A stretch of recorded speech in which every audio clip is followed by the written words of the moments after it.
રાણાવાવના વાડોદરા ગામેથી એસઓજીની ટીમે ભાડાના મકાનમાં દવાખાનું ચલાવતા બોગસ તબીબને ઝડપી લઈ તેની પાસેથી 2.5 લાખથી વધુ કિંમતની દવા અને ઇન્જેક્શનનો જથ્થો કબજે કર્યો છે.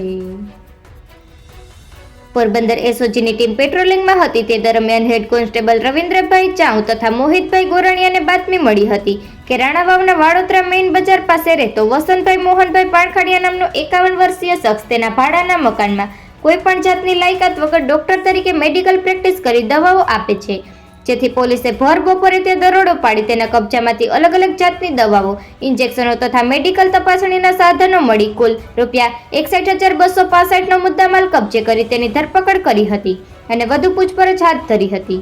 આ શખ્સ અગાઉ રાણાવાવના હોળી ચકલામાં રહેતો હોવાનું જાણવા મળે છે. નિપુલ પોપટ, પોરબંદર ટાઈમ્સ.